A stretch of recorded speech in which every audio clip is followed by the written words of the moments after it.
Aynen öyle.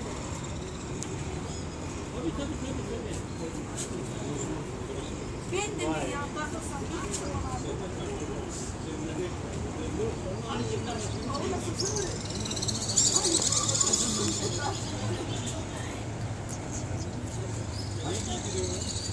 Sürülecek.